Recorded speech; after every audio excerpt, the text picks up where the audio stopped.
Good evening, ladies and gentlemen. Before we start, could I please ask that our guests in the room silence their cell phones? At this time, I would like to call the Monday, February 5th, 2024 West Fargo City Commission meeting to order. Chief, would you please present the honor guard? Yes, sir. Everyone, please stand for the presentation of the colors. Honor guard, post colors.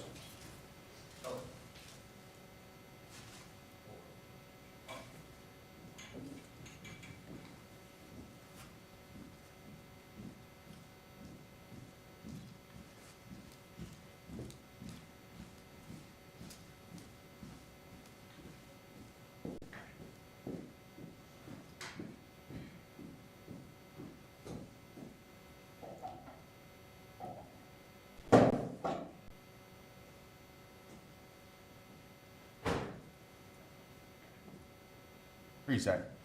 Arm.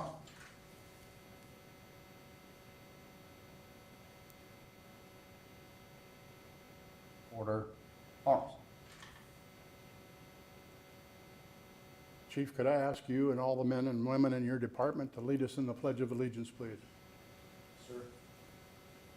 Allegiance to the flag of the United States of America and to the republic for which it stands, one nation, under God, indivisible, with liberty and justice for all. Order. Arms.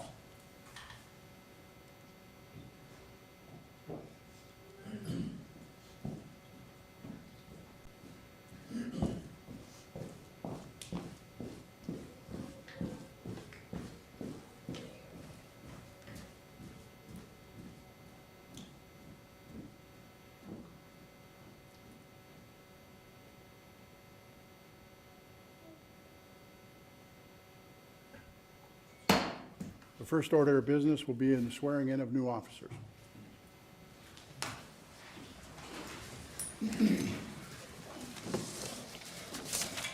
Thank you, Commission President Dardis, fellow commissioners. I would like to welcome family and friends for the newest members of our police department. It's important that we bring these members in front of the commission to get you to know and see who these individuals are that we are hiring. Shortly, I'll administer the oath of office to each of these officers, and I'll ask them to introduce themselves. This will be followed by a badge pinning ceremony. Afterwards, we'll excuse ourselves, and there will be cake, coffee for those in attendance in our training room just next to us. First off, I'd like to bring Assistant Chief Jason Anderson up. Assistant Chief Jason Anderson is from Barnesville, North Dakota, where he graduated from Barnesville High School. After graduation, he went to Bemidji State, where he obtained a bachelor's degree in criminal justice. He attended the Hibbing Technical College, the Peace Officer Academy, prior to being hired in 1998. Since being a police officer with the City of West Fargo, Assistant Chief Anderson has helped design and grow the Defensive Tactics Unit. He's one of the first bike patrol officers. He was a bomb squad tech for 11 years and has been a member of the Citizens Academy since 2000. Assistant Chief Anderson was the first school resource officer for the West Fargo Public Schools from 2005 until 2009, where then he was promoted to sergeant. After being promoted to patrol sergeant, he also served as administrative sergeant. He oversaw the field training division. He was an interim patrol lieutenant and was eventually promoted to lieutenant back in 2018. In 2023, I promoted Assistant Chief Jason Anderson to his role, which he just has taken over now. I'd like to give him a quick moment to address the commission, and then we'll have family members pin on the official badge for Jason Anderson. Commission President Dardis, fellow commissioners, just first of all, it's important that we get this opportunity. You give the chief an opportunity to really showcase our new staff members and what we do to get these people to where they're at right now to serve the great city of West Fargo and work with the team that we have here, which I personally believe is the best department in the state. So Thank you for that. I'd like to thank my family. Both my boys and my girlfriend are here. And then obviously Chief Nielsen for believing in me that having where I'm at in this role is going to be beneficial not only to our department but to the city. So it's been 25 years I've been here. It's been a long time. I didn't get here on my own. I've learned something from everybody that's been here. A lot of our officers that are here, I've taken something probably from even our brand new people. So there's a lot for me to appreciate with our staff. It's like I said, it's the greatest staff that you can have working here for the city. And as a team, I think we're doing a great job. So I hope I can fulfill this role as good as Chief Nielsen did when he was doing it. Got a lot to learn, but I got a good mentor, and I got a great team. And together, that's just a success story in itself. So appreciate the time. Thank you. Congratulations. And I'd like to officially swear Assistant Chief Jason Anderson as the role as Assistant Chief. I state your name. I, Jason Anderson, Having been duly appointed a police officer for the city of West Fargo, police officer for the city of West Fargo, do solemnly swear do solemnly swear that I will support and defend the Constitution that I will support and defend the Constitution of the United States of the United States and that of North Dakota. and that of North Dakota. I will faithfully and impartially, To to the best of my knowledge and ability, the best of my knowledge and ability, perform duties of said office perform duties of said office according to law. according to law. I will constantly strive I will constantly strive to achieve the objectives to achieve the objectives and ideas as stated, and ideas as stated, dedicating myself dedicating myself to my chosen profession, to my chosen profession, law enforcement. law enforcement. So help me God. So help me God. Congratulations. Appreciate it.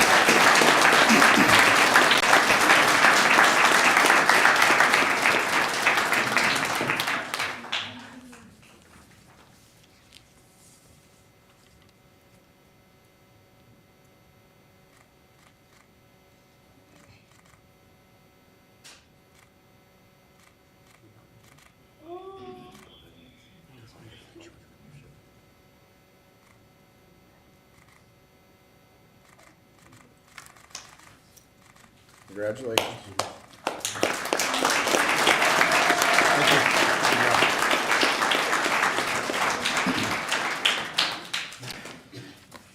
Next, I have three new officers.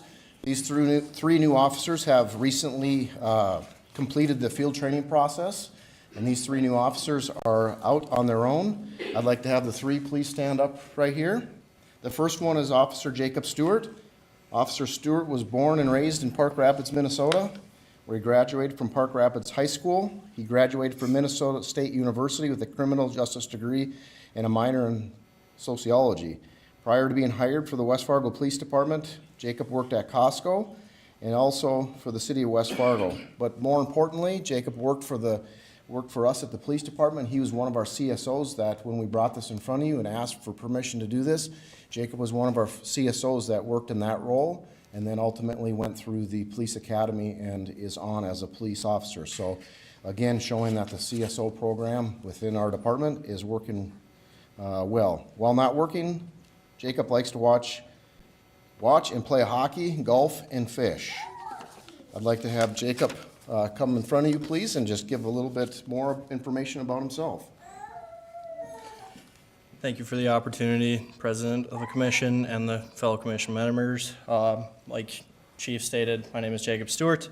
I was born and raised in Park Rapids, and I just happened to fall into this great community of West Fargo. If I had to choose any other department, I would still choose this place no matter what. The family atmosphere is absolutely amazing, and I love everybody that I work with. I wouldn't be where I'm at today without the family and friends that I have behind me that are here today, that are also not here today with me. But I know that they're here in spirit, and they wish they could be here. I love this city, and I've never looked at this position as a job or a career. It's always been a calling to me, and I'm glad that West Fargo has called me to be here. So, thank you. Would you like to have somebody pin him on? Somebody coming to pin your... Yes.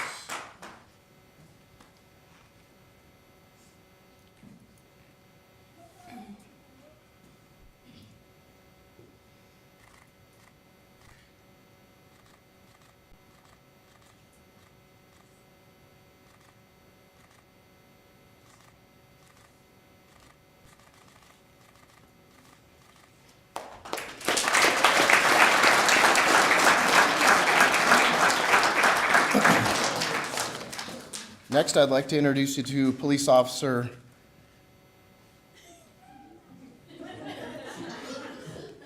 Iran Kunda Adel. Did I say it right? Yes. All right, perfect. We just call her Adel. She prefers that to us. So Adel was born in Tanzania, East Africa, and came to America when she was 7 years old. She grew up in the West Fargo area, where she graduated from high school in 2019 from Cheyenne High School. She also graduated from Minnesota State Community and Technical College with an associate's degree in criminal justice. Officer Adel is currently attending Minnesota State University Moorhead and working towards getting her bachelor's degree in criminal justice. Prior to being hired by the West Fargo Police Department, again, Officer Adel was one of our CSO officers that attended the academy here at West Fargo, so we're very proud of that as well. While not at work, she enjoys going to the gym, reading, running, and learning how to cook new foods. She spends a lot of time with her family. As you can see, a lot of her family members are here today. So thank you for coming. Something interesting about Adele is that she is Burundian? Yeah, Burundian. Burundian, but was born in Tanzania because of a civil war that broke out, and her parents had to flee to Tanzania for safety. She's fluent in Kirundi, which is the spoken language in Burundi. She has 6 sisters, 2 brothers, and an aunt, and she's an aunt to 16 nieces and 2 nephews. So she's a very busy lady. And at this time, I'd like to have somebody come up and pin on Officer Adele's badge. Or go ahead, actually, you gotta speak, sorry. Oh, no, you're Getting a little ahead of myself. I want to thank President Commission and the fellow commissioners for giving me the opportunity to be here. I am very grateful that I work for this department. My coworkers have been very helpful, like with helping with everything. If I need help, I know I can always go to them. This is a great place to work at. If I need help, they always help me. I want to thank my family. I wouldn't be here without them. They have helped me a lot. They have supported my career, and I'm going to continue doing good because of them. I want to thank everyone else who's here, who came to support me and my fellow coworkers. It really means a lot to us that you guys are here. Thank you. Would you like somebody to come and pin Yeah, your I'm gonna badge?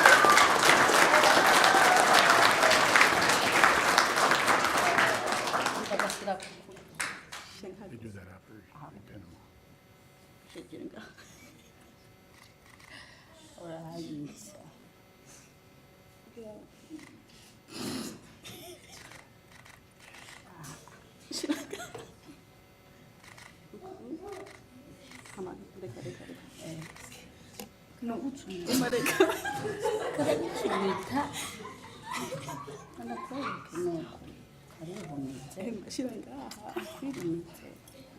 Sorry, guys. They're hard to see.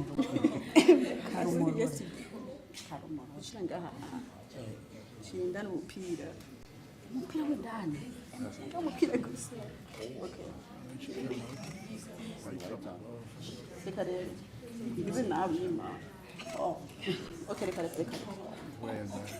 we gotta figure it out.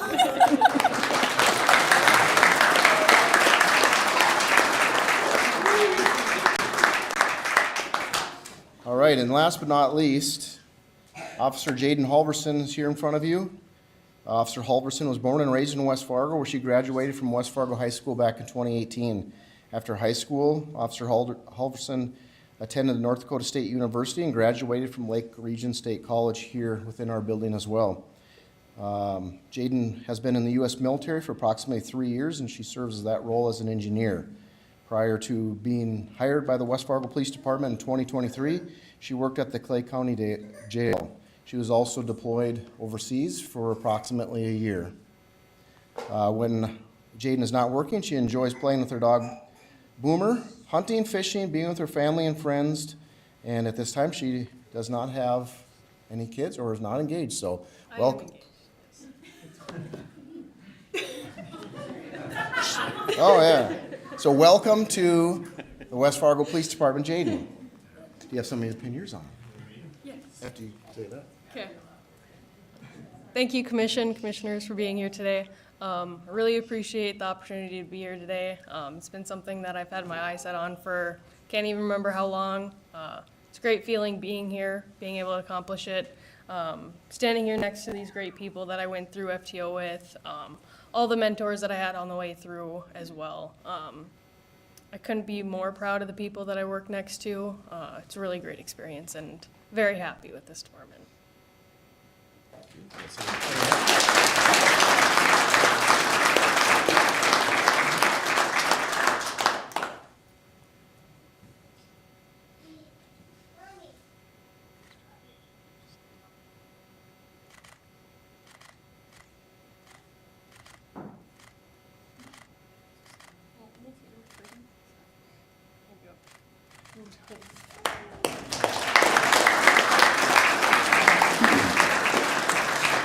All right, if you three will face me, we will swear you in.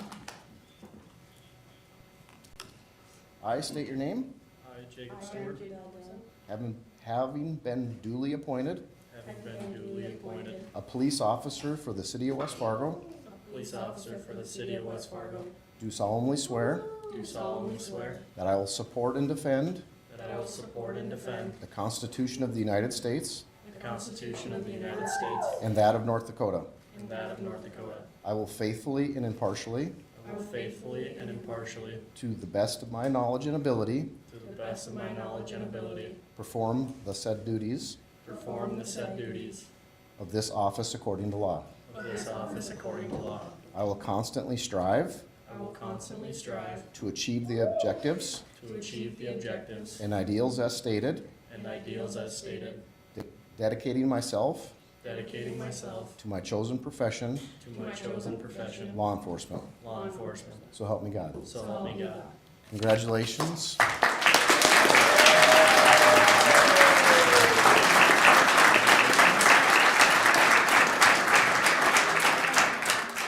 And at this time, Commission, if I could have you come down and get a photo with the newly selected Assistant Chief and the new officers within our police department. Certainly. Kurt, commissioners, please. I want to call to the attention, one of our commissioners isn't here this evening. He's joining us via Zoom. Commissioner Mark Simmons, who holds the police and fire portfolio for the city of West Fargo. So Commissioner Simmons is with us tonight. Thank you.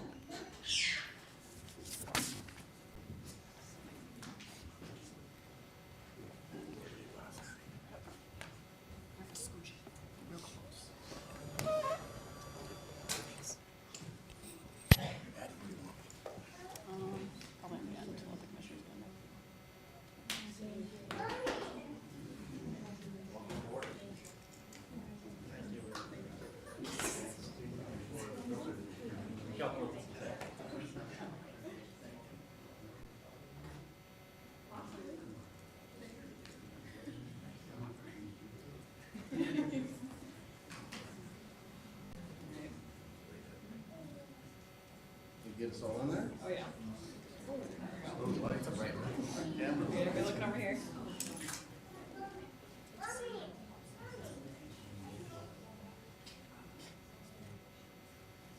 Thank you. To everyone that's with us this evening, thank you. We appreciate that you're here to support your loved ones. It's terrific. We'll take good care of them. The men and women of the West Fargo Police Department, as Assistant Chief said, we absolutely do believe that we have the finest police force in the state of North Dakota and probably in the region. We're also very, very proud of the men and women that work in our department and keep our community safe. With that, we're going to excuse the families. I hope I don't lose too many commissioners. I heard there's cake next door, and that doesn't intrigue the guys, just so you understand. But we'll excuse you so you can celebrate and congratulate your loved ones on their new role. And again, to the moms and dads, brothers and sisters, uncles and aunts, grandpas and grandmas, thank you for sharing them with us. We'll take good care of them. Have a wonderful day.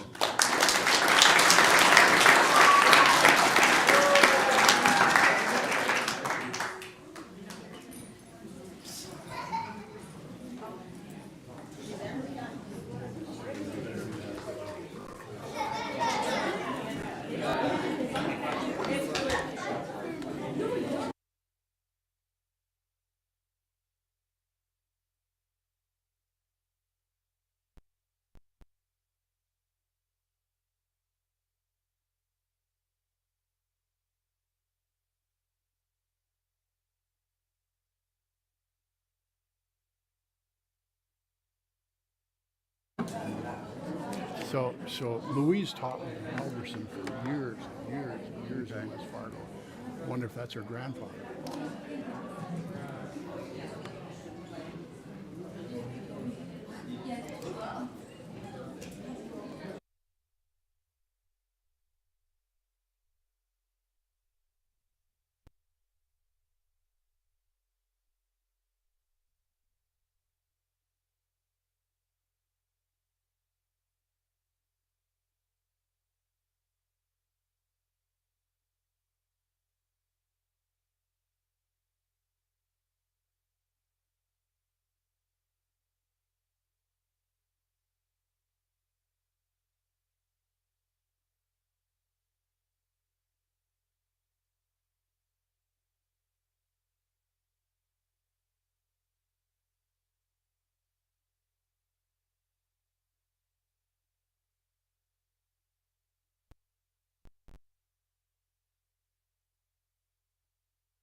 Like they're on, but Mark, can you hear us?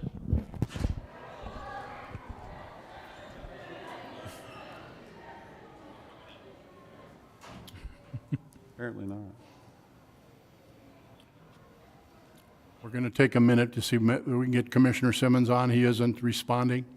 Oh, we had a flip switch. It was really loud online. You should be able to hear him now. Are you sure?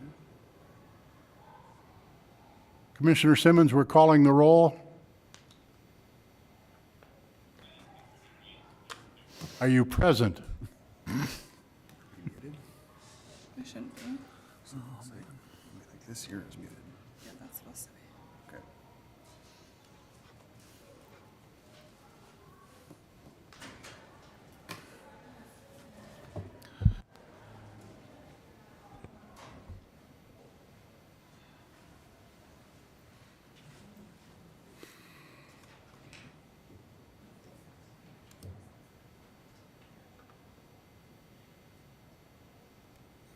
Commissioner Simmons, can you hear us?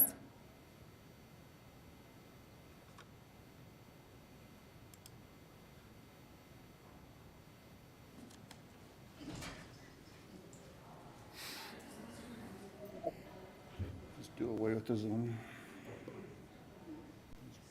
Done.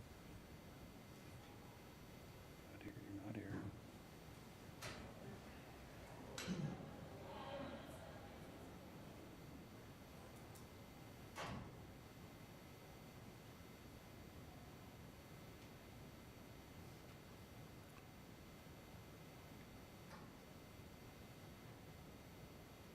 Commissioner, can you hear us? Oh, we've got a quorum. I think I just got a no nod.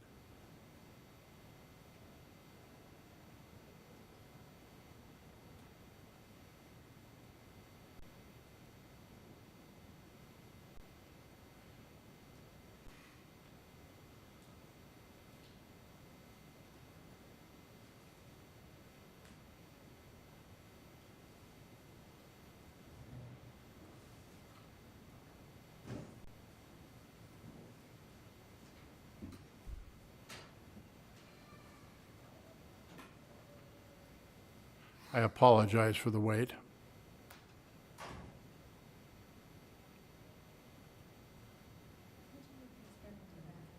Certainly.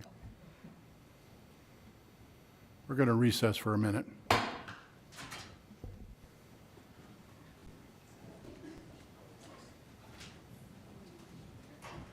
There they go for the cake. I knew I'd lose them.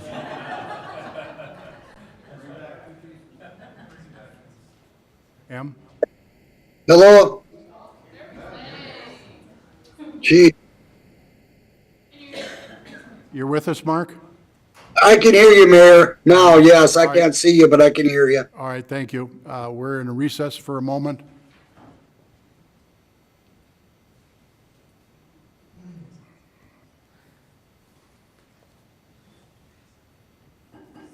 Mayor, Yes, sir. you just want to do this meeting without me? We can't continue to tie this up like this for you guys. That's at your discretion, Commissioner. Yes, I'll allow you, I'll just bow out of this meeting. I can't, we have to get this fixed, so I'll bow out because otherwise I'll hold you up. How's that? Working, I think it's working now. You're coming in loud and clear. Can you see us? I cannot see you, sir. but we can see you. We can see you, Mark. We can see you, Oh, Mark. So if you, okay. so if Don't you do anything funny. raise a hand, raise a finger, or something like that, get my attention, and we'll, if you want to address an issue. We'd like to Sounds good, Mayor. Go on then. Thank you. Thank you.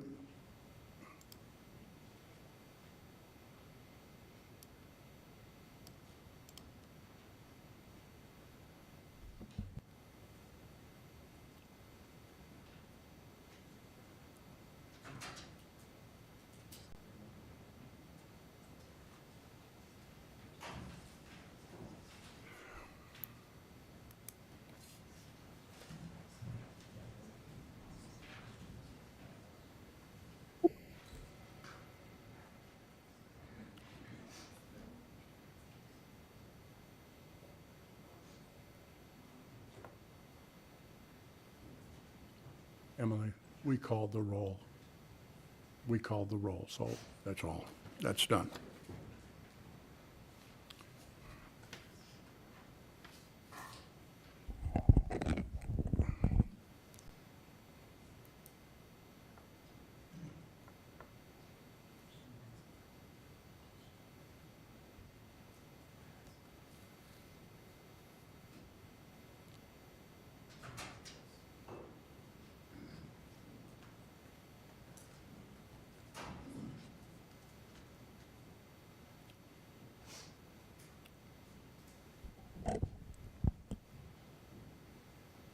To all of you, thank you for your patience. First order of business is to approve the order of the agenda. It has been presented and has been distributed. Commissioner Olson moves to approve the agenda as presented. Is there a second? Please? Second. Commissioner Anderson seconds. Been moved and seconded to approve the order of the agenda as presented. Is there any discussion? Hearing none, all those in favor, please signify by saying aye. Aye. Opposed? Motion carried. Next order is to approve the minutes of January 22nd, 2024. They have been distributed, and they are in your packets, Commissioners. Move to approve. Thank you, Commissioner Anderson. Is there a second, please? Second. Commissioner George seconds. Been moved and seconded to approve the minutes of January 22nd as presented. Is there any discussion? Hearing none, all those in favor, please signify by saying aye. Aye. Opposed? Motion carried. Next order of business is the building permits. The building permits from Planning and Zoning has been distributed, and it is in the packet. Move to approve. Thank you, Commissioner George. Is there a second, please? Second. Commissioner Anderson seconds. Been moved and seconded to approve the building permits report as presented. Is there any discussion? Hearing none, all those in favor, please signify by saying aye. Aye. Opposed? Motion carried. The next order of business is a consent agenda. Items A through D are on the consent agenda. They have been distributed and are in your packets. Thank you, Commissioner Olson. Is there a second? Second. Commissioner George, second. I have a motion and a second to approve the consent agenda, items A through D as presented. Is there any discussion? I have one point of Please, Commissioner Olson. on items B and C. One is for a games of chance and one is for a site authorization, and they're both raffles. So why is there a difference between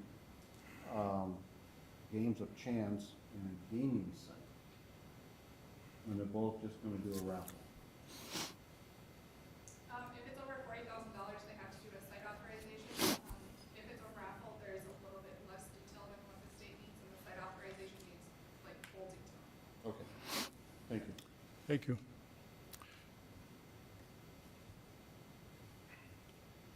All those in favor? Aye. Aye. Opposed? Carries. Next order is the regular agenda. At this time, we are in the public comment portion of the West Fargo City Commission. At this time, I have one that has registered to speak with us this evening, Mr. Marquardt. Good evening and welcome. Good evening, Commission. Steve Marquardt, 725 15th Avenue East, West Fargo, obviously. At the last commission meeting, you approved a 17% increase in sanitation rates with no additional fee for extra bags. So if I understand this correctly, I do not need to have an additional can or even a larger can, as I can place additional bags on the curb, call and schedule, and there'll be no additional cost to me for them to be picked up by the chase vehicle. From information provided by Mr. Anvig, the cost to operate that chase vehicle is in the vicinity of about $175 per hour. I did some research with our neighborhood cities to the east, one of which we pay to dispose of our waste. In Fargo, the rate for a 64-gallon container is $9 per month. A 96-gallon container is $14 per month. If you want additional cans, those prices double. 64-gallon, 2 would cost you $18 a month. 296, $28 a month. If you want 3, so on and so forth. Additional bags are picked up at the rate of $3 each by the route driver, limited to a 33-gallon bag. Recycling is charged at $4 per month. In both, and I'm going to go to Moorhead, but in both Fargo and Moorhead, the recycling is done by Minn Kota. In Moorhead, the cost of a 64-gallon container is $13.50 a month. A $96 container is $19.08, once again doubled, if you want more than one can. So $27 per month for 264, $38.16 for 296. Additional bags are picked up at the rate of $3 each by the route driver. Bags are sold by the city, they're yellow bags, at a cost of $3 each. Recycling is charged at $4.84 per month. Bulk pickup in both cities is charged by weight and billed as the service is provided. My point being, I believe you need to revisit the sanitation rate increase, as the study that was done did not suggest the rate of increase that was approved. With that, I asked the question, why would I want to get a larger container and pay for it when I do not have to pay additional fee for additional garbage to be picked up? I've always maintained that we do not have a revenue problem. We do, however, have a spending problem. With the approval of the rates at the last commission meeting, we now have a revenue problem and a spending problem. Also, there is no actual numbers of an audit, as we have not had an audit since 2021.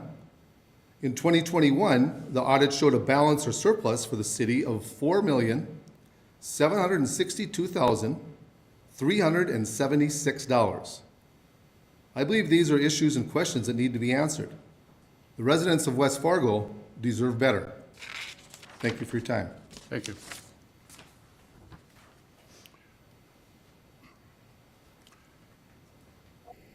We move out of the public comment portion and move into item number 2, which is the approval and adoption of the Downtown Placemaking Master Plan. Mr. Aaron Nelson, our planning director, will present, and this is a public hearing.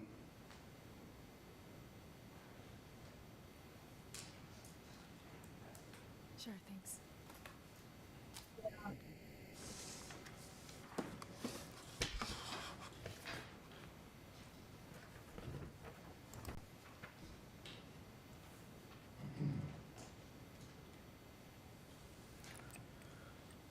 right. Good evening, Commission President and Commissioners. Item 2 is a public hearing and request for approval of the Downtown Placemaking Master Plan. As you all know, the city has undertaken a placemaking planning effort for the downtown area over the course of the last 9 months or so. This effort was initiated upon the city being awarded a placemaking planning grant from the North Dakota Department of Commerce for the 2023 calendar year. The planning process included participation by many stakeholders, including a project steering committee on which Commissioner Anderson represented the City Commission, among many others. Several rounds of community input through public meetings and open houses, interviews with the commissioners, focus group discussions, interactive website, a couple of public surveys, and then a pop-up booth at the downtown West Fargo Street Fair this past summer. This input helped to inform and guide several project stages, including identification of issues and opportunities for the downtown area, as well as development and refinement of project recommendations.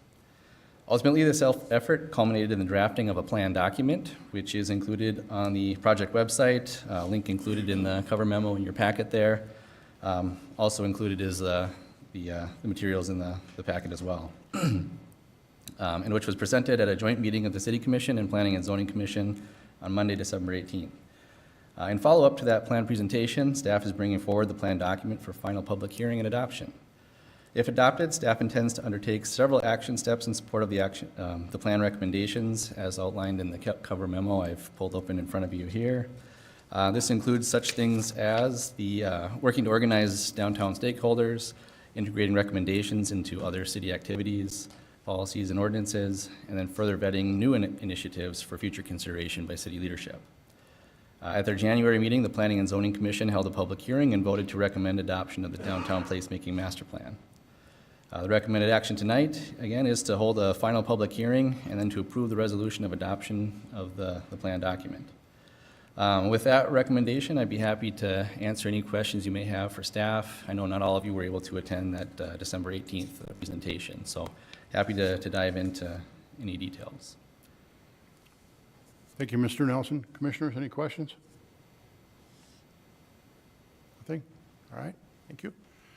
At this time, we will go out of the regular agenda. We are now in a public hearing.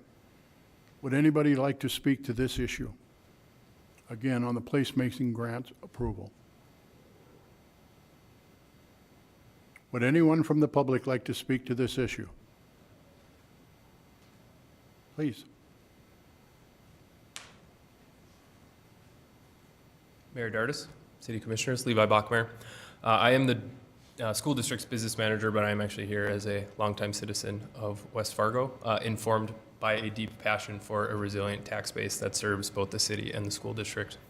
I had the opportunity to serve on the planning committee for this as a member of the school district. We're a property owner just off Main Avenue and Cheyenne Street, and obviously have a vested interest in the direction that the city takes as it relates to residential development, corresponding student enrollments, and obviously our tax base. I also used to work in the governor's office under Governor Burgum and spent a lot of time working on the Main Street initiative, which feels very relevant to this discussion about the future of West Fargo, and am also very proud to consider myself both a old West Fargoan and a new West Fargoan. An old West Fargoan who went and watched Tyler Roll play at the Ladone Center, and left for several years, and I'm now back and just welcomed my first daughter, who will also be a Packer someday, but is growing up in a very different town than I did. And that's a good thing. It's a hard thing, because there are definitely some things that are changing about this town, and I think as we talk about the future of the yards, that continues to be a part of the debate and the direction of the city. But to keep it simple, I would strongly urge the acceptance and adoption of this report and this master plan, and would encourage you to keep 3 things in mind as this conversation continues, which I'm sure will be for several years to come. The first thing is to avoid viewing this as an all or nothing proposition. I did not like everything that ended up in this final plan. I'm sure you, if you have looked at this plan, found a few things that you may not have loved, and I'm sure you will hear from members of our community who take issue or do not necessarily share a deep passion for some of the things included in this 85-page plan. But I would certainly encourage you to not allow concerns with one or a few very specific items in this plan undermine the good work that Mr. Nelson and many others at the city level have done to bring this to you all this evening. Some of the art, admittedly, was a little bit out there for me personally, but we need to think really intentionally about the future of our community and just the changing dynamics of the 21st century workforce. Governor Burgum covered this in his State of the State address, but for the first time, perhaps in American history, capital is following workforce. For decades and decades and generations, workforce followed capital. People moved to where the jobs were, and now we have lots of jobs, and people are choosing to live where they want to first, and then deciding the job that they want to have.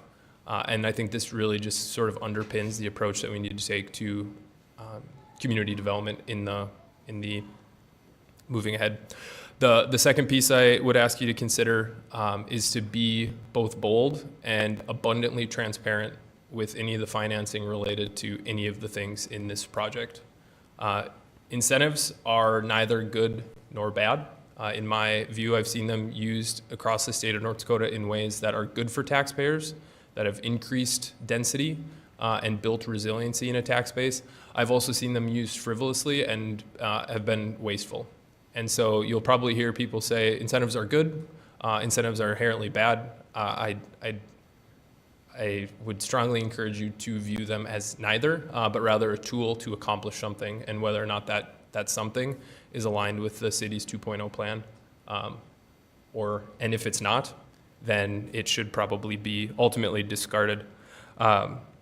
The other piece of that, not only along with incentives, but also as you think about the use of the economic sales tax that the city levies, that an intentional plan should be communicated out to community members, or it just shouldn't be levied. I think just building up a balance without a plan will ultimately erode public buy-in for what I think can be a helpful tool to not so heavily rely on property taxes. And then third, just as a personal aside, I think of all the plans that are of the many plans that were included in the master plan, being really thoughtful and trying to prioritize how do we activate Armor Park and the Cheyenne River is especially important. I had the privilege to work with the mayor several years ago on the diversion task force, and thanks to his leadership, we are not building walls around our river like the city of Fargo is, which I think provides a unique opportunity to embrace it as a community asset. We will never have some of the things that downtown Fargo has, and frankly, I don't think we should want all of the things that downtown Fargo has. But the Cheyenne is a unique river historically, culturally, to this area, and I think finding a way, whether that's building a bridge over the river to get people to Armor Park, would really help complement what I think is, and what we're seeing, whether that's through junkyard, more family-friendly programming, and just an increasing of business activity to really help make this a go-to destination as more and more people really prize not only where they can spend their money, but how can they experience the outdoors and just their community around them as they look for ways to spend their free time. So with that, I just want to say thank you. I know often most people come to you all to complain about things that they don't like, but since the 2.0 plan was released when I was working in the governor's office, I have always found it to be a very aspirational plan. The devil is always in the details, and if it's not done thoughtfully, it certainly can erode, I think, the spirit of where the city's trying to go. But I certainly commend that work and the continued work that makes this place the wonderful place that it is to raise a family. Thank you, Mr. Bachmeyer. Any questions for the gentleman? Thank you. Thank you. Is there anyone else that would like to speak to this item? This is the last call.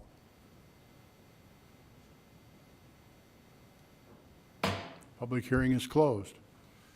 Commissioners, the plan is in your packet. If you have any additional questions after Mr. Bachmeyer's presentation, Mr. Nelson, anyone else? This is an actionable item, a resolution of approval. Commissioner Anderson. I'd just like to thank Mr. Nelson, Rachel, for all the work that's been done, everybody that was involved in this. I was on the steering committee, and there are a lot of great meetings and a lot of people took time out of the day, and you can see that on page 3 of the document here, who all participated. And there's a lot of public input on this plan. I feel like I see a lot of my neighbors' names on here and a lot of businesses in the downtown area. So really, really like how this came together. Yeah, and with that, I would make a motion to approve. Thank you, Commissioner Anderson. I have a motion to approve. Is there a second? Second. Commissioner Olson seconds. Been moved and seconded to approve and adopt the Downtown Placemaking Master Plan as presented by Mr. Aaron Nelson, Director of Planning and Zoning for the City of West Fargo. Is there any further discussion?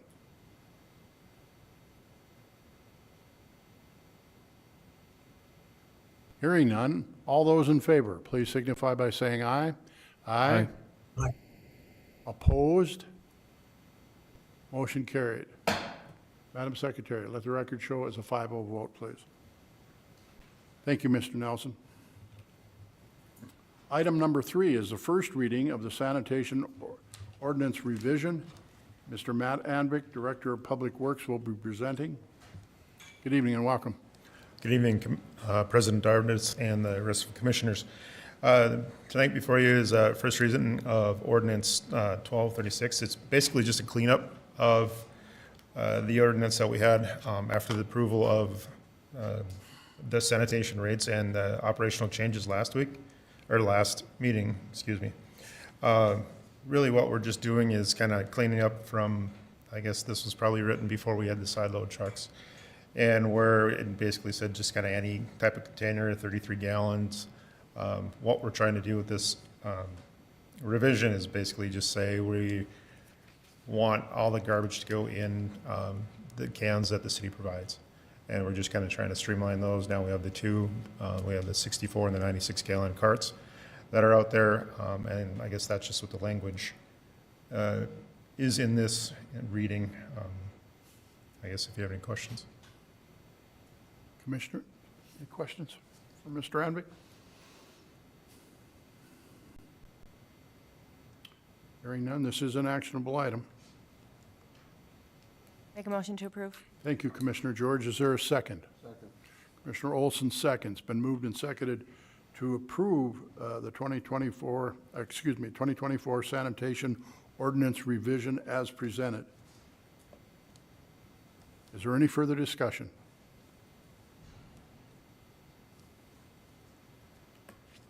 Hearing none, all those in favor, please signify by saying aye. Aye. Aye. Opposed? Motion carried. Thank you, Mr. Anvik. Thank you. Item number 4 is to approve the 2024 bulk water meter purchase. Mr. Matt Anvik, Director of Public Works, we call on you again. Thank you, Commissioner President. The last 2 years, in 22 and in 23, we've done these bulk purchases before. That really kind of helps us out because of right now we've been having supply issues, so it's nice to be able to go make a bigger purchase at the beginning of the year. We do get better pricing on it, and then the lead times vary. So that way we're not just ordering what we need throughout the year. We can just get a little bit better pricing and get it all up front. The supply issues have been a little bit better now.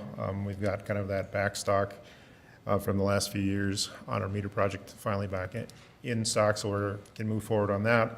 This is just kind of basically having meters on hand for the new builds, and now we're starting to order some of the bigger meters that where we can go start changing out some of those commercial meters as well. The purchase price for the total order, I guess the cost would be $352,015 for this purchase. And with that, I'll stand for any questions. Thank you, Mr. Anvik. Commissioners, questions? Commissioner Anderson. I'm not exactly clear on the memo here, but where is the $352,000 coming from? So right now, we have your monthly meter charge that goes to basically what, to cover the cost of your meter replacement. We do have a fund set aside for that, and that is where the meters usually get purchased out of that fund. And that's been what's been going on for the last few years. Okay. My understanding is this is for about the last third of for the community. Is that correct? roughly. Some of this is starting to get in some of the bigger meters for the commercial. And really on the residential side, it's just going to cover the new meters and then, you know, a few extra ones that we can get in there and replace. Most of the bulk meters that we had already purchased for residential are already come in, and we have those in stock to change over the other residential meters. We have about a little over 1,000 residentials left to change over, and then right around 1,000 commercial meters to change over. Thank you, Mr. Renwick. Any other questions, commissioners? Again, this is an actionable item. Make a motion to approve? Thank you, Commissioner George. Is there a second, please? Commissioner Olson seconds. Moved and seconded to approve the 2024 bulk water meter purchase for $352,015 as presented this evening. Is there any further discussion?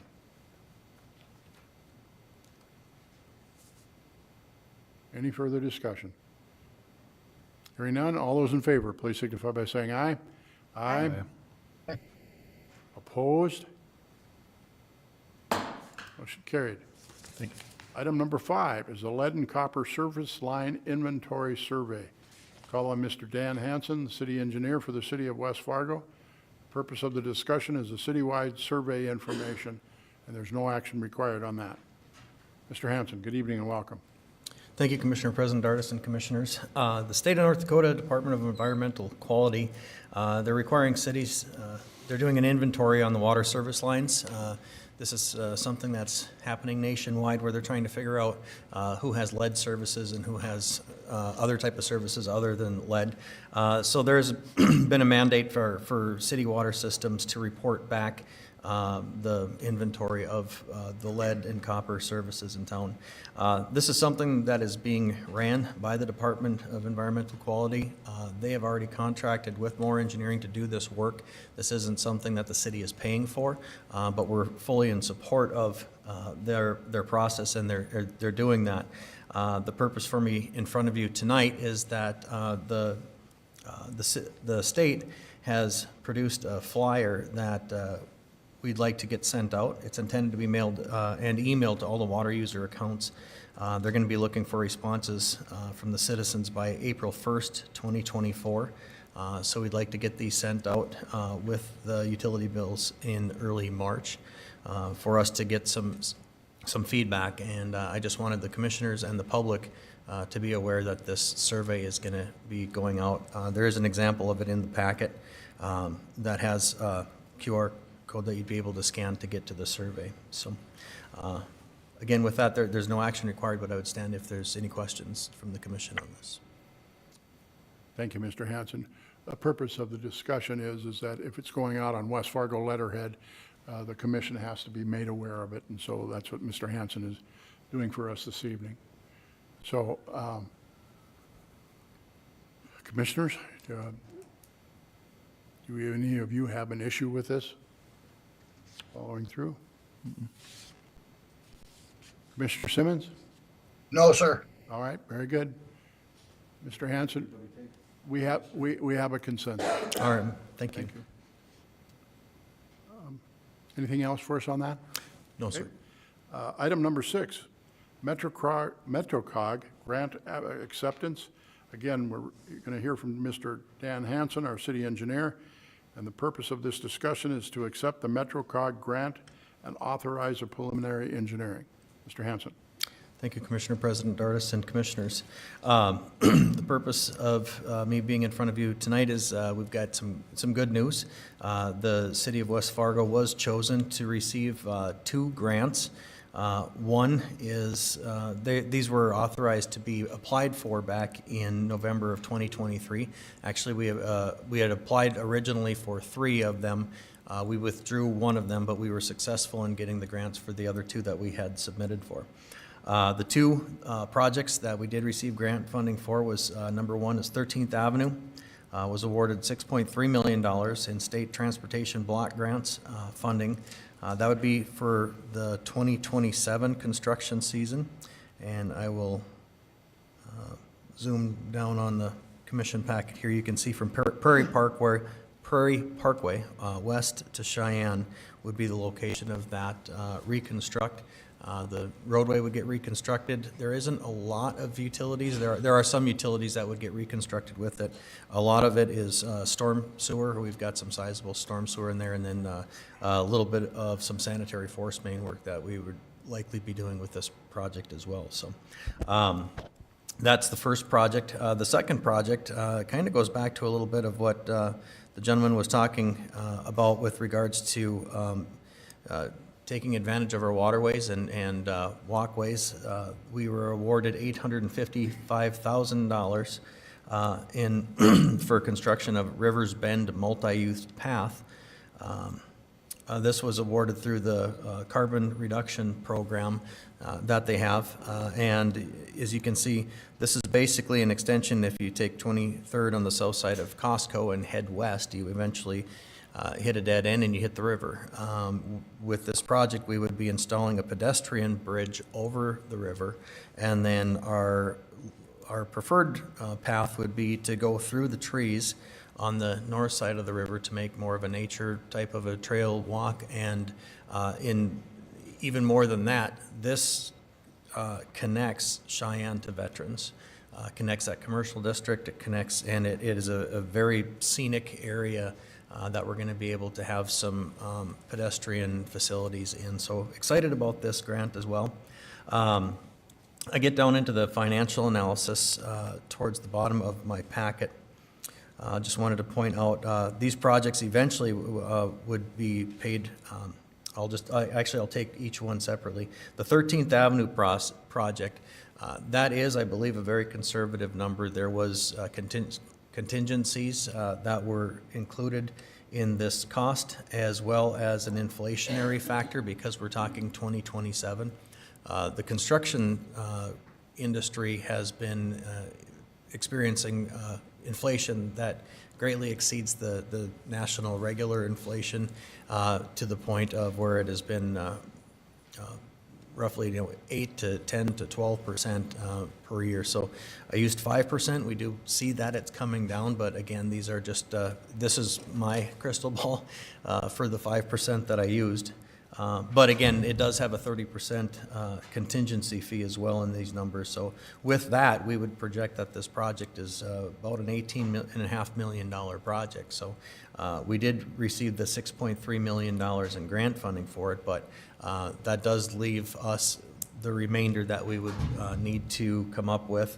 And as I put in the packet, that would be put together through a combination of different type of funds. They could be capital improvement, sales tax, special assessments, or any other potential funds that we might see fitting to direct towards this project. Again, we're not committing any funds as far as the motion tonight, but what this is it's the reason bringing it forward is we did receive the grant funding, but we want to make sure that we are on board with accepting this, knowing that we're going to figure out the funding and complete these projects in the future. Last thing that I would say about the 13th Avenue project is this is right underneath what we just milled and overlaid this past year, and that was because it was falling apart. Public Works was saying we need to do something with this roadway, or there are some consequences with the surface and the transportation ability for it. So that's why we had a mill and overlay last year in 23. We're talking 2027, so that's about 4 years ahead of this project. But the roadway is in need of a reconstruct. So that's the first project there. And again, the Rivers Bend project, we had estimated the cost of that is $1.4 million, with the majority of that being the pedestrian bridge that we would need to pay for. It'd be a pre-manufactured, estimated 100-foot span pedestrian bridge over the river at that point. And again, we would need to also come up with the remainder as a local share for these funds. And we included a 20% contingency in this one, as well as a 5% inflationary factor, because we were able to get a hold of some local, a local steel manufacturer to get an actual cost of what that bridge would cost today. So we've got a very good number on what it would cost for us today. So with that, what I would be looking to do is to get recommendations from staff is to accept a motion accepting these grant fundings and then authorizing staff to begin some preliminary engineering.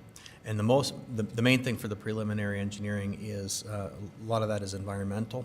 We're going to be putting a bridge over a river. There's a lot of red tape that comes along with that, so we really would like to get moving on a lot of the environmental. I don't think that the actual design of the projects would happen for a little bit, but we would be looking eventually to RFP these projects out for the design, but also for the environmental scoping of the projects as well. So. With that, I'd entertain any questions. Questions for Mr. Hanson? Commissioners? None at this time.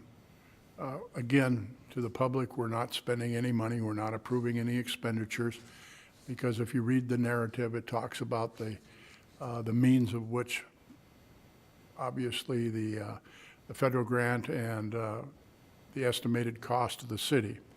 And as you go back and you're working out those numbers when we have firm numbers, I would highly encourage that you and the Finance Committee and Mr. Scott review expendable dollars still available from prairie dog funds that we receive from the state. This is exactly the type of thing that prairie dog, in its inception when it was designed by the state legislature, for projects like this to participate in. So I would highly encourage you, anything that we can do to ease the burden on the public with regard to special assessments needs to be researched. Absolutely, absolutely. Commissioners, we need a motion if we're going to accept the grant as presented this evening by Mr. Hanson for MetroCog. Make a motion to approve. Thank you, Commissioner Simmons. We have a motion to approve. Is there a second? Commissioner Olson seconds. Been moved and seconded to approve the MetroCog grant application and authorize the preliminary engineering. Is there any further discussion? All those in favor, please signify by saying aye. Aye. Aye. Opposed? Motion carried. Thank you, Mr. Hanson. Thank you. Item number 7 is project number 1348, a sanitary sewer rehabilitation, core area, alley, and rear yards. The discussion this evening is to approve a task order number 83-2 for basic services. Mr. Hanson. Thank you, Commissioner, President Dardis, and Commissioners.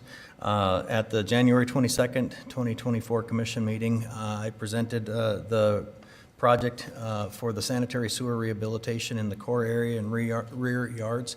These are those areas that are harder to get at, that have old and failing, if not end-of-life cycle facilities in them. We were instructed, that project was approved to move forward, and we were directed to put together the plans and specifications. We reached out to Moore Engineering, who's been working on this project originally for the project that was almost completed last year, that will be completed for the accessibility project. This is basically a phase 2 of that project. The costs of this task order were included in the original estimate of the project of the $3.9 million that was presented in January. So with that, I would look, the staff recommendation is to approve the task order for basic services. And if there's any questions, I'd... Thank you, Mr. Hanson. Questions, Commissioners? Make a motion to approve. Thank you, Commissioner Simmons. It's been moved to approve task order number 83-2 for basic services. Is there a second? Second. Commissioner Anderson seconds. Been moved and seconded. Is there any further discussion? Hearing none, all those in favor, please signify by saying aye. Aye. Aye. Opposed? Motion carried. Thank you. Mr. Hanson. Item number 8 is a garbage-free resolution. We're going to call on legal counsel and Mr. Scott, I would assume. Please. Thank you, Mr. Commission President. This is a resolution setting garbage collection fees. Under Title 15 of the city ordinances, the rates for the garbage collection are established by resolution of the commission. So basically, this resolution just sets the fees which were previously approved at last month's meeting. Thank you. Any questions of legal counsel? Anyone? Thank you. Commissioner Olson, is there a second? Second. Mr. George seconds. Been moved and seconded to approve the garbage fee resolution as presented tonight by legal counsel.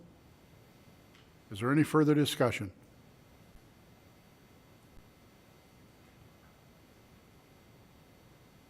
Hearing none, all those in favor, please signify by saying aye.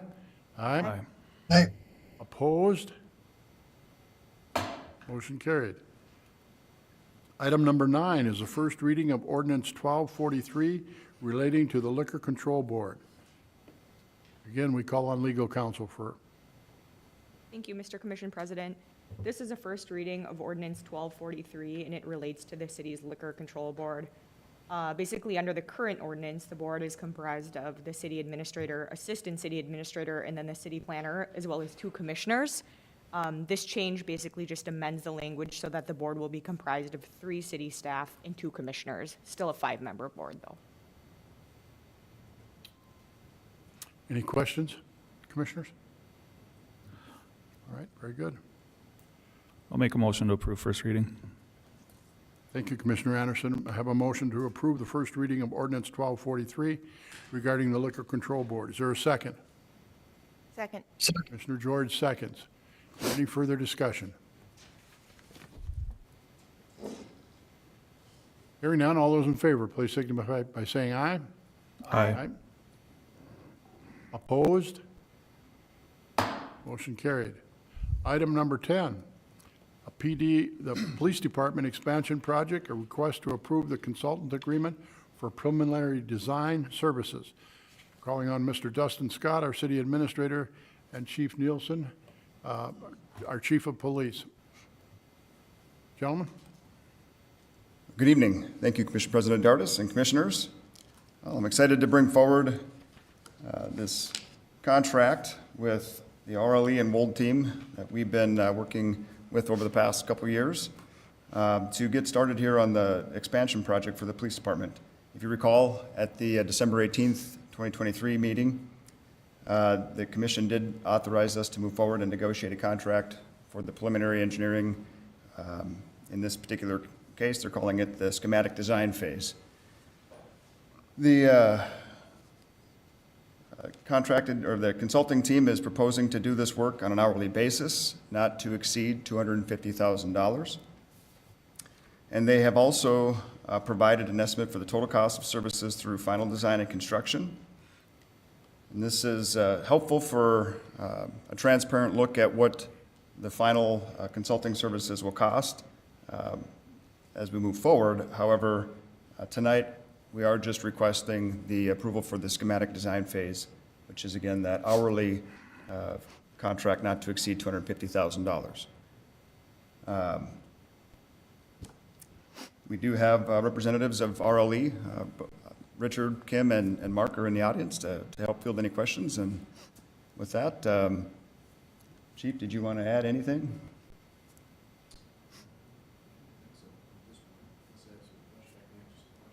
Okay. You're good. Very good. Commissioners, do you have questions? Anyone? Commissioner George? Just a quick question. Is this funds coming out of the Public Service Safety Sales Tax Fund, or? Yes, thank you, Commissioner George. It would be funded through the public safety sales tax. Thank you. Yes, Okay. yes. Great question. Thank you, Commissioner. Commissioner Anderson? Looking through the budget, I don't recall exactly, but was this one that was budgeted for, or is this a new request for coming out of that fund? This is a new request coming out of the fund. I forget if the actual budget book itself notes this particular project, but during the budget process, we did identify that there would be a upcoming police facility expansion. There's an upcoming fire station, along with other facilities for public safety that we will utilize those funds for.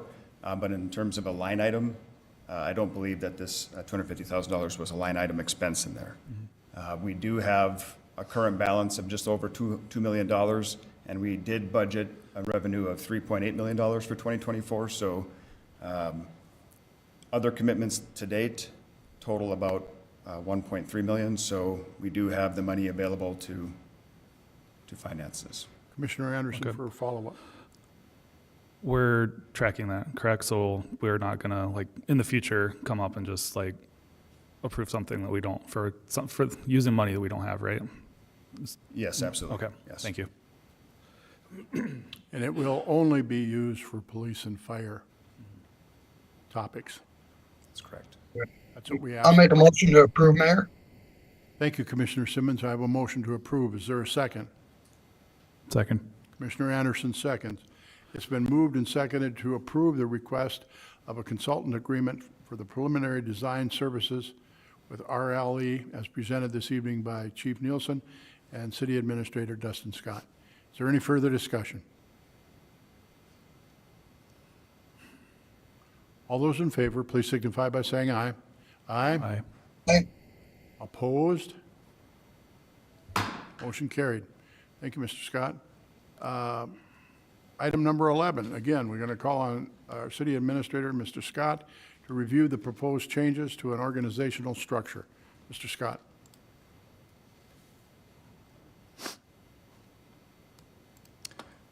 Thank you again, Commission President Dardis and Commissioners.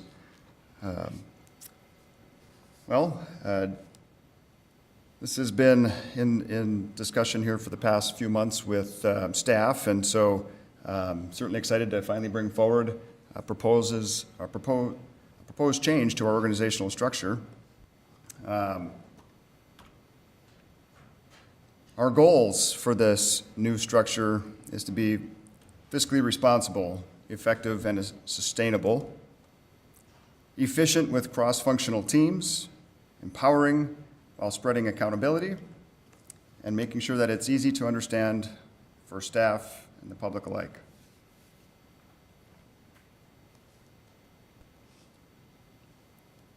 On the screen here, and I apologize for the little print, but this is depicting our current organizational structure. And though it's difficult to see on the screen, what you're seeing there is roughly 13 service areas and 17 direct reports to the city administrator. Now that is a fairly wide span of control for one particular person to have in its purview. And so, again, moving forward with proposed change that will hopefully meet those goals that I just outlined in the previous slide. And I'll go slowly, so feel free to interject with any questions. Stop me if you need me to zoom in. I can certainly do that.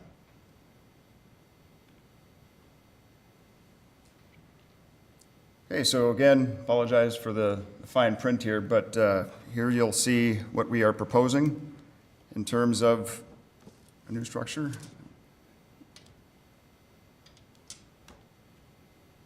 Oh, thanks, Emily.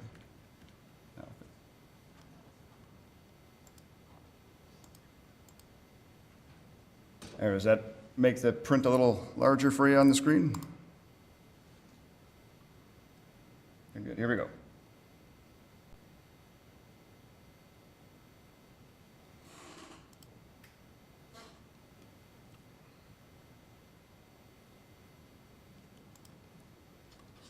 So this new structure is proposing to have 5 service groups that directly report to the city administrator, and that's not including the library board. As you can see, the library board and library director are just off to the right-hand side here. So this would take us from that 17 direct reports to 5, and group some of the group departments into 2 new service groups.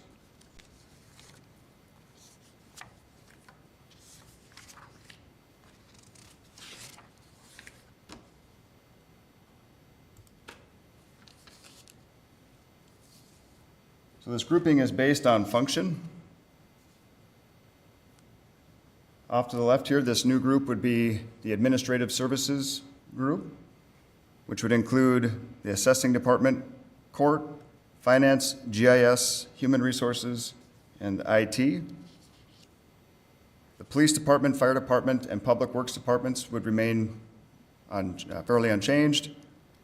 Then off to the right-hand side, a new group identified as the Community and Development Services Group. And that will include communications, economic development, planning and zoning, engineering, and infrastructure funding.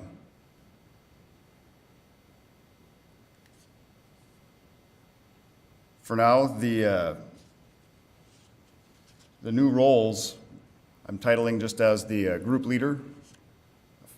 A formal title is going to be developed as we work through a job description and get those finalized. So again, for now, referring to those new roles as a group leader.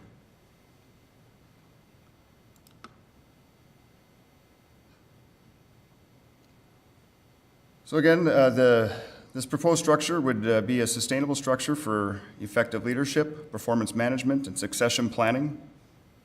It allows for the cross-functional teams and improved efficiency, improves support to departments and project teams, empowers our leadership, and distributes responsibilities.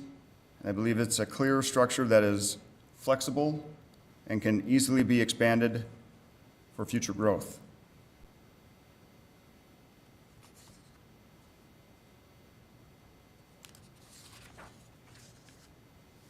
Finally, I'd like to walk through what I anticipate for a final financial impact and what the proposed hiring process would be.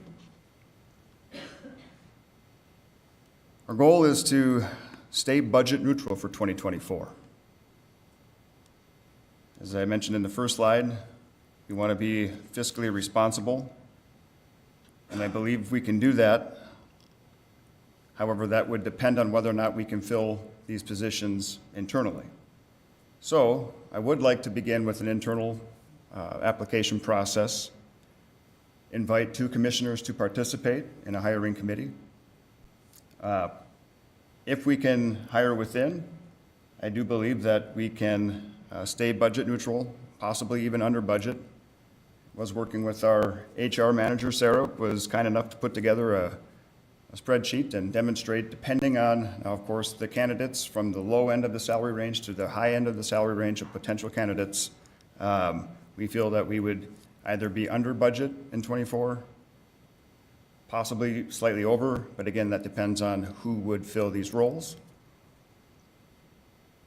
And I'm also proposing that if these roles are filled internally, that they would be in a dual role for at least 6 months as we, iron out the kinks and work through this and take it easy, take it slow, which again also helps us stay under somewhat budget neutral for '24. If we are not successful in filling these roles internally, I would propose that we come back to the City Commission and discuss the potential of external hiring and/or any other options that we learn through the next coming weeks here as we go through this process. And then finally, I'm proposing that all 5 of these group leaders would be at the same pay grade. Currently, the Public Works, Police, and Fire Department leaders are at a grade 22. I would propose that all of these positions be at a grade 23.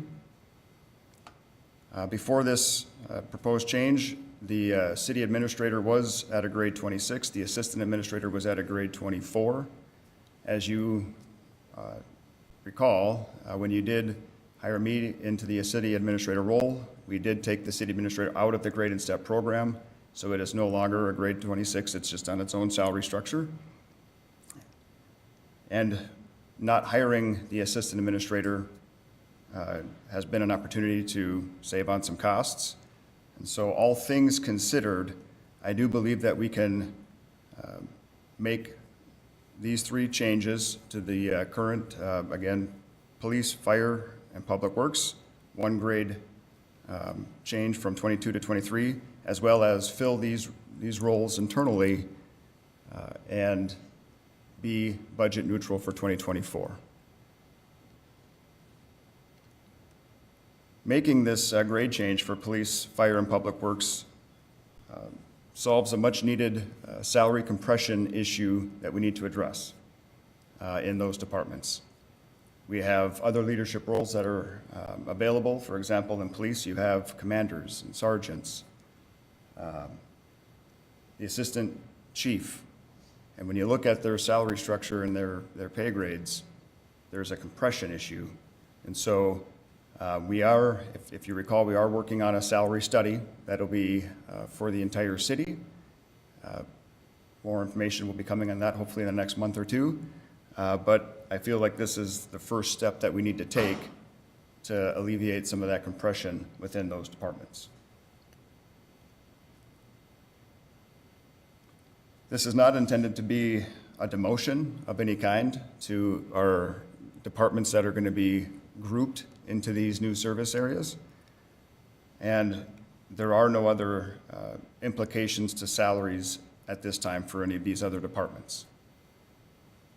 So again, in quick summary, it's implementing a structure with 5 service groups. All 5 service group leaders would be at the same pay grade, and the other departments and or service areas are being grouped according to their function. So with that, I guess I'd stand for any questions, comments. Commissioners? Commissioner George? Overall, I love everything I'm hearing. Just a couple questions. So like you brought up police, fire, public works, and I understand what you're saying about the pay grade. How would those roles differ, though, from what they're currently doing in those positions to warrant, I guess, the increase in the pay grade? The roles will not change. Thank you for the question, Commissioner George. The roles would not change. I personally feel that they are currently underpaid.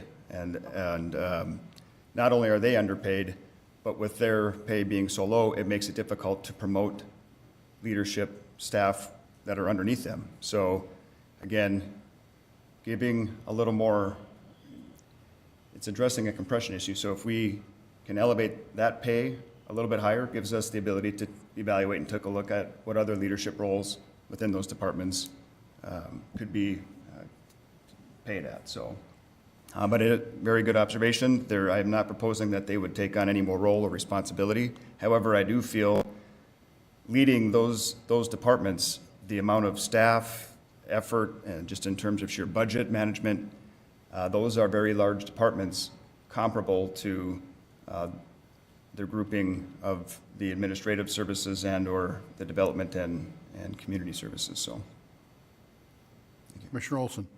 Yes, thank you. When do you propose that this change take place, and when would the potential salary grades increase take place also? thank you, Commissioner Olson. Yes, I realize I left that out. I would propose to get this implemented immediately. We would start the process of refining the job descriptions and posting them internally and conducting an internal application process.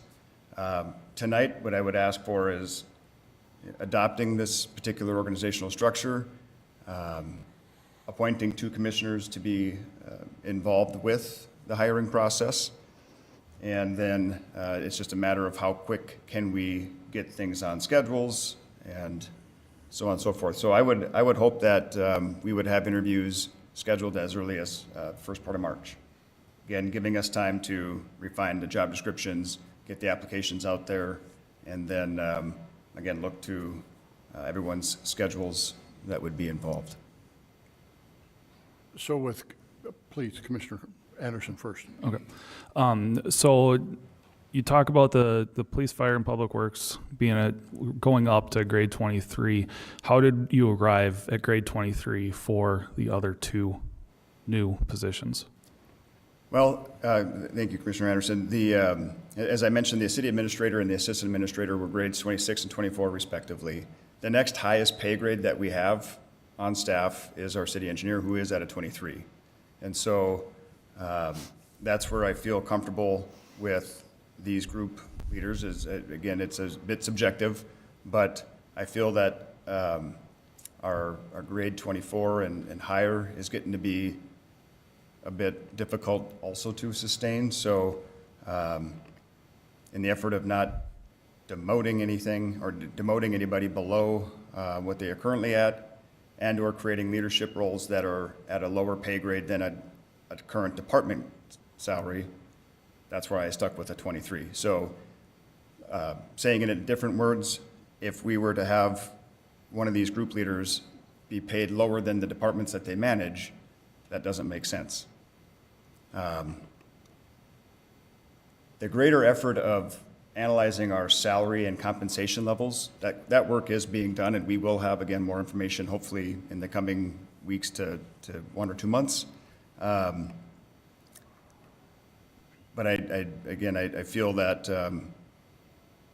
that grade 23 is a good, in terms of at least a pay grade in our structure, a good fit for these group leaders.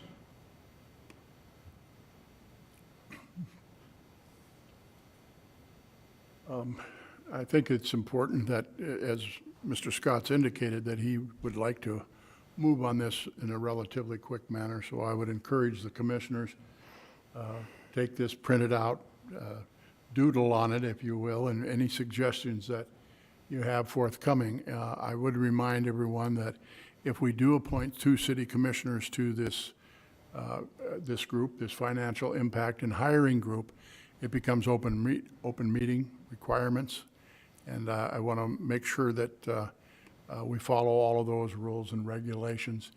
Do I have any commissioners that would like to volunteer? Because I've already got picked out 2 of who I'm going to appoint if you guys don't step up.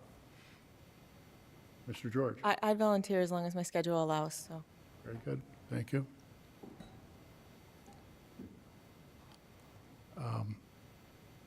I can't be on it because Commissioner George and I both carry the administrative portfolios. It's her secondary, it's my primary, so I'm exempt, and I could like to appoint Commissioner Anderson.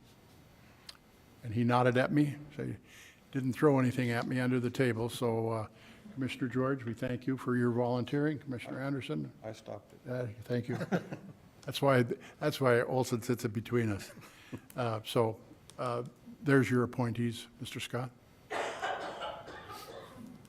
And again, make sure that we have all the transparency and all the public meetings that is necessary to keep the public informed.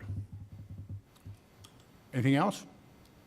Nope, we will follow up then with Commissioners George and Anderson to get these interviews. Well, again, we're going to start with getting the applications going, but once we have a good feel for when the interviews will take place, we'll reach out to Commissioners George and Anderson to get. So the public is aware. We've been aware of this compression issue for some time, and we've been dealing with it, and then we had some changeover. So now, thank you, Mr. Scott, for addressing it, and of course, to HR for being a big participant and part of this as well. One of the things that, in the discussions that I've been involved in, is critically important that we understand that our 2024 budget, and this be a neutral, how we approach this with regard to impact on the 2024 budget. And so that discussion has been ongoing and been a part of it. And again, I thank Mr. Scott for understanding that and the role that he's played on safeguarding, if I can use that term, how we're going to do this. In the business world, when you take a look at what you're suggesting here, obviously it's the level of responsibility of each of those individuals. And the departments, the Public Works, the Police Department, and the Fire Department, all have very, very high levels of responsibility. The second factor, excuse me for saying this, in the business world, is the number of direct reports that they have, the number of individuals that are under their purview. And so, again, those 3 departments are, other than fire, is one of our most, has our largest numbers of city employees. So, again, that's got to be a part of the discussion that takes place, in my opinion. Again, the level of responsibility, public safety is first and foremost, and of course what Public Works does in providing services, whether it's sanitation or streets or whatever the case might be. So So I encourage everybody to engage in this, not only the two commissioners that are involved, but Commissioner Simmons as well as Commissioner Olson and myself to be a part of this and see where we end up. So thank you for that. Anything else for us, Mr. Scott? On this, no. Nope. Anything for your city administrator's report? Yes, I do. All right, take it away.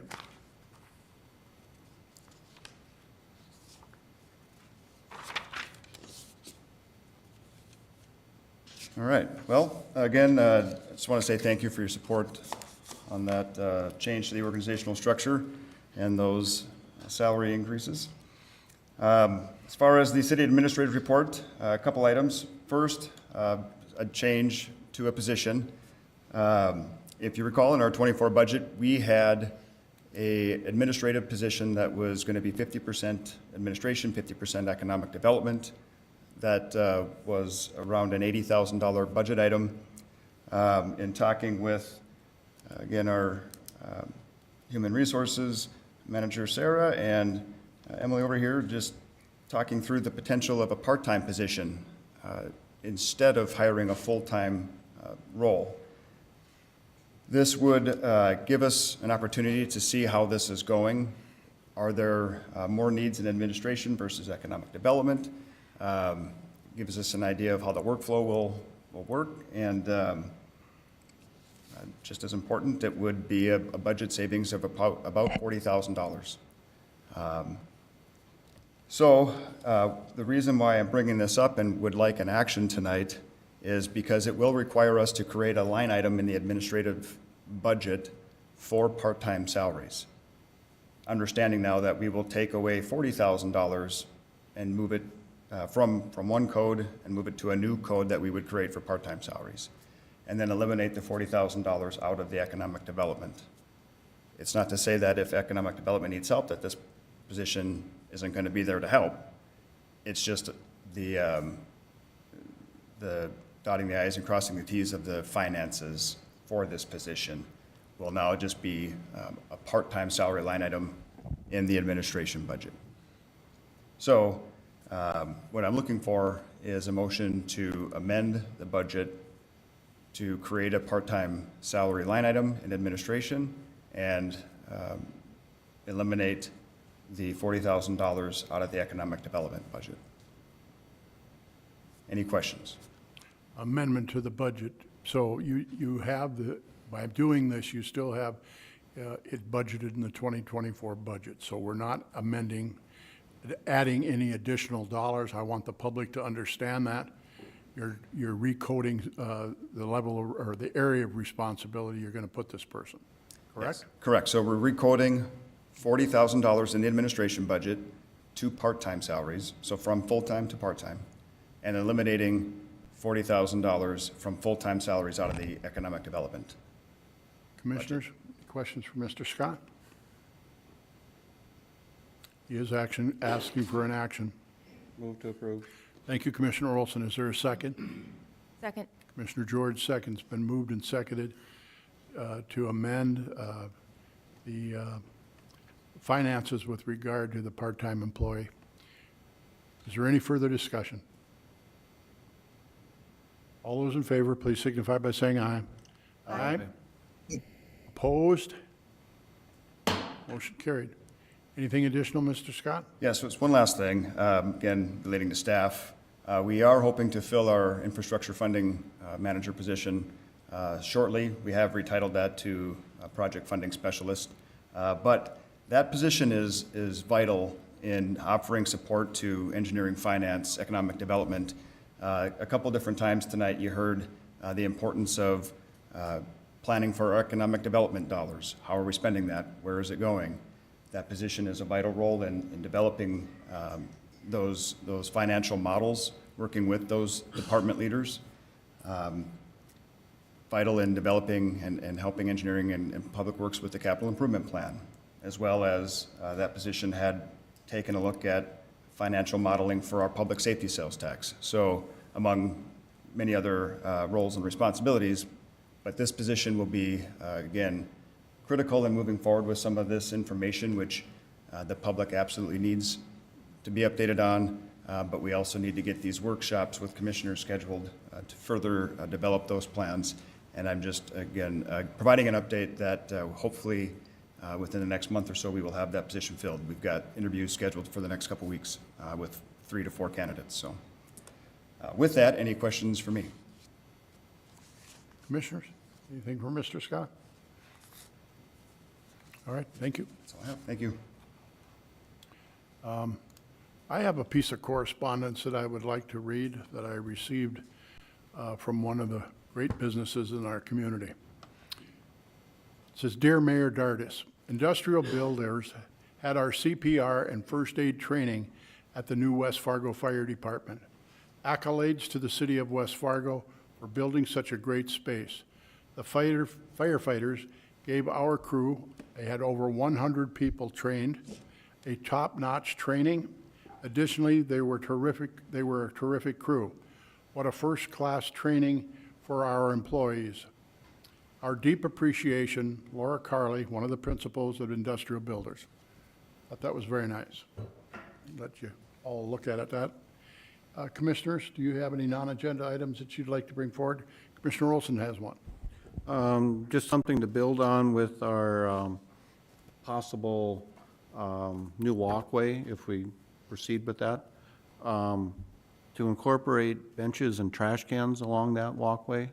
I take walks throughout the city, and we have great walkways, but there's not a single bench to sit on, and there's no trash cans around there, and there's a lot of litter. And I would hope that if there trash cans were there, a responsible person would pick it up and put it in there. Or if you're actually out on a walk and you've got a water bottle, you could toss it in there rather than tossing it on the ground. So just, I want to know if the commission wants to have staff look at doing that throughout the city. I'd be fine with that. I think it's a great idea. Thank you. You too. Mr. Scott, would you facilitate that, please? Absolutely, be happy to. All right. Any other non-agenda items for any of the commissioners? Department heads or staff, do you have anything for non-agenda?